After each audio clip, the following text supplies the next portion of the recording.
নমস্কার, টপ নিউজের 10-এ আপনাদের সঙ্গে রয়েছি আমি সান্নিক। আর প্রথমেই আসন্ন লোকসভা নির্বাচনের আগে অন্যতম গুরুত্বপূর্ণ আপডেট এই মুহূর্তে যা আসছে নজর রাখবো।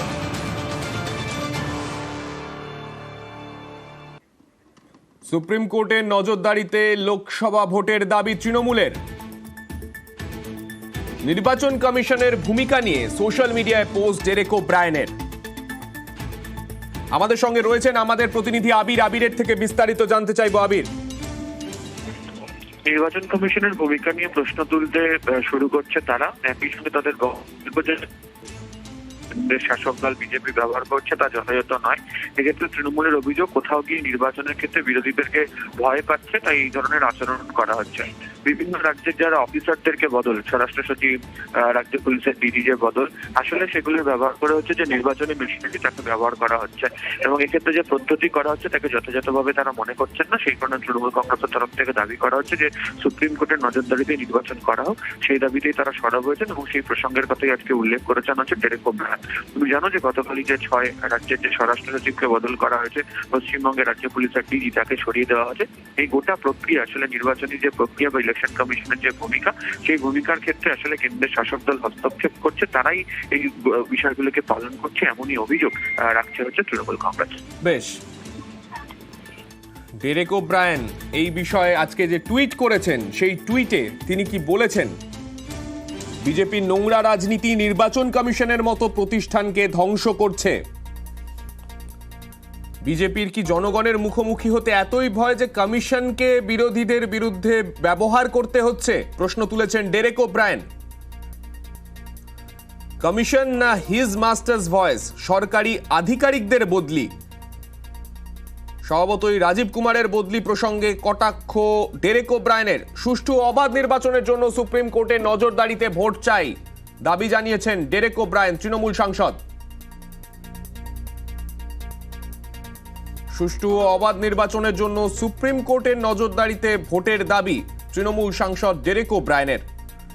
স্বভাবতই গতকাল যে ছবি আমরা দেখতে পেলাম, রাজ্য পুলিশের ডিজি রাজীব কুমারকে বদলি করা হলো, সেই প্রসঙ্গেই কার্যত কিছুটা সরাসরি উল্লেখ না করেও এই প্রসঙ্গেই কিন্তু কটাক্ষ করলেন তৃণমূল সাংসদ।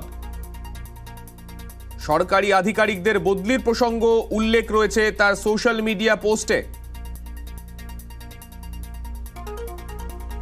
লোকসভা নির্বাচন আসছে, আর তার আগে নির্বাচন কমিশনের ভূমিকা নিয়ে আমরা দেখেছিলাম মুখ্যমন্ত্রী মমতা বন্দ্যোপাধ্যায়, তিনি প্রশ্ন তুলেছিলেন ভোট ঘোষণার আগেই। আর ঠিক তারপরে যখন এতগুলো দফায় ভোট হচ্ছে তা নিয়েও বারংবার তৃণমূলের মুখে অসন্তোষ শোনা গিয়েছিল। এবার নির্বাচন কমিশনের তরফে যেভাবে এই গোটা বিষয়টাতে একের পর এক সরকারি আধিকারিকদের বদলির কথা সামনে আসছে, যে খবরগুলো সামনে আসছে, গতকাল আমরা দেখলাম রাজীব কুমার রাজ্য পুলিশের ডিজি, তাকে সরিয়ে আমাদের সঙ্গে রয়েছেন আমাদের প্রতিনিধি আবির। আবিরের কাছে আরো একবার আমি যাব। আবির, কালকে আমরা দেখলাম রাজীব কুমার রাজ্য পুলিশের ডিজি, তাকে দায়িত্ব থেকে সরানো হলো, এবং এটা প্রথমবার নয়। 2016 সালে যখন তিনি কলকাতা পুলিশের কমিশনার ছিলেন, সেই সময়ও তাকে দায়িত্ব থেকে সরানো হয়েছিল। এই একই ঘটনার পুনরাবৃত্তি বারংবার, সেই একই জায়গা থেকে কি কটাক্ষ করছেন আজকে তৃণমূল সাংসদ? একেবারেই তাই, এবং যে সমস্ত রাজ্যগুলোর ক্ষেত্রে স্বরাষ্ট্র সচিব বদল করা হয়েছে, সেখানেও তৃণমূল কংগ্রেস অন্যতম বিরোধী দল হিসাবে তাদের বক্তব্য যে প্রত্যেকটা জায়গায় যে আচরণ করা হচ্ছে, সেই আচরণ করার ক্ষেত্রে কোনো একটা রাজনৈতিক বিষয় জড়িত রয়েছে, এবং তাদের বক্তব্য যে নির্বাচন কমিশন যে ভূমিকা সাধারণত পালন করে থাকেন সেই বিষয় নিয়ে তাদের সরাসরি কোনো। বেশ আবির, তুমি আমাদের সঙ্গে থাকো। আমাদের সঙ্গে রয়েছেন বিজেপি সাংসদ শ্রমিক ভট্টাচার্য।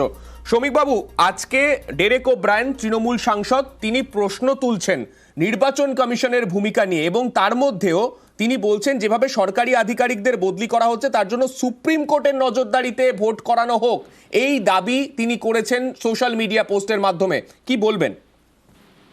উত্তরপ্রদেশ বা গুজরাটের কোন বিজেপি নেতাকে তো এ ধরনের পোস্ট করতে দেখা যায়নি। পরিবর্তন অপসারণ পশ্চিমবঙ্গে হয়েছে। বিজেপির রাজনৈতিক প্রয়োগশালা যে দুটো রাজ্যকে বলা হয় উত্তরপ্রদেশ এবং গুজরাট, সেখানেও হয়েছে। তারা কেউ সোশ্যাল মিডিয়ায় পোস্ট করেনি। আসলে সোশ্যাল মিডিয়া আজকে রাজনীতিবিদদের কাছেও এখন একটা হাতিয়ার হয়ে গেছে। সোশ্যাল মিডিয়ায় আমি একটা পোস্ট করে দিলাম আর সেটা নিয়ে পশ্চিমবঙ্গের রাজনীতি আবর্তিত হবে এটা মনে করবার কোনো কারণ নেই। এই আত্মমুগ্ধতায় যদি কেউ মগ্ন থাকে তাহলে সেটাও ঠিক সময় কেটে যাবে। তৃণমূল কংগ্রেস আতঙ্ক এবং হতাশা থেকে এই পথ বেছে নিয়েছে, কারণ তারা জানে পরাজয় নিশ্চিত, পরাজয় অবশ্যম্ভাবী। এই নির্বাচনের পর তৃণমূল কার্যত অপ্রাসঙ্গিক হয়ে পড়বে পশ্চিমবঙ্গ রাজ্যতেও। একটা লেমডা গভর্নমেন্ট কিছুদিনের জন্য চলবে, যেটা 2026 পর্যন্ত কন্টিনিউ করতে পারবে না, এটা তৃণমূলের কাছে নিশ্চিত। বেশ, তৃণমূল ভেঙে পশ্চিমবঙ্গে বিজেপি দল তৈরি করবে না, যত ব্যঙ্গ বিদ্রোহী করুক না কেন। মনে রাখবেন, সুপ্রিম কোর্টের দরজা খোলা আছে। নির্বাচন কমিশন একটা সুস্থ, স্বাভাবিক, ভয়মুক্ত, পরিচ্ছন্ন নির্বাচন উপহার দেওয়ার চেষ্টা করছেন এবং এটা দেওয়া তাদের দায়িত্ব। তার জন্য তারা যেটা করছেন সেটা বেছে নিয়েছেন। আর একবার রাজ্য নির্বাচন কমিশনের মুখের কথা চিন্তা করুন, বেশ, পঞ্চায়েত নির্বাচনের ছবিগুলো দেখান। আজকে নিজের মনের আয়নায় অন্যকে দেখে লাভ নেই। বিদায়।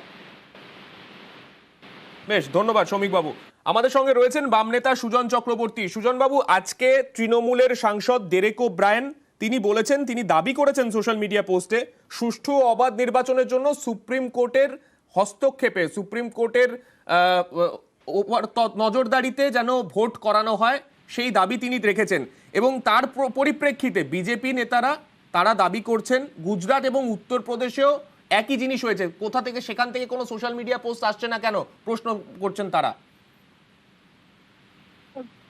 ডেরেক ওব্রায়েন কি বলছেন আমি জানি না, তার কি মূল্য তৃণমূল দলের মধ্যেই আছে। সুস্থ স্বাভাবিক নির্বাচন হোক, এটা এনশিওর করাটাই নির্বাচন কমিশনের কাজ। নির্বাচন কমিশন ফেল করলে যে ফোরাম আছে সব জায়গাতেই যাওয়া যায়, যাওয়া সম্ভব, যাওয়া উচিত, এটা নিয়ে কোনো সন্দেহ নেই। আমি কখনো রাজ্য নির্বাচন কমিশনের সঙ্গে তুলনা টানছি না, কিন্তু রাজ্য নির্বাচন কমিশন মুখ্যমন্ত্রীর নেতৃত্বে তৃণমূলের প্রাধান্যতায় কোর্টের নির্দেশকে কার্যত মান্য যে করেনি বা মান্যতা যে দেয়নি এটা সবাই জানে। মানে সেই তৃণমূলের থেকে পরামর্শ নেওয়াটা কোনো কাজের কথা না। আমি শুধু এইভাবে বলি যে কেন মানুষ নিশ্চিন্তে ভোট দিতে পারেন তার মতন করে এই পরিবেশ তৈরি করাটা রাজ্যের রাজনৈতিক দলগুলোর পক্ষে উচিত, জরুরি, এবং শাসক দলের ভূমিকাই সেখানে মূল। শাসক দল হেরে যাব, অতএব শুধু লুট করতে হবে, এই মনোভাবে যে চলছে এটা বন্ধ করুন। আগে কে জানতো না যে ডিজি এই পদে থাকতে পারবে না? মুখ্যমন্ত্রী জানতেন না? আগের তোমার থেকে সরিয়ে দেওয়া হয়েছে।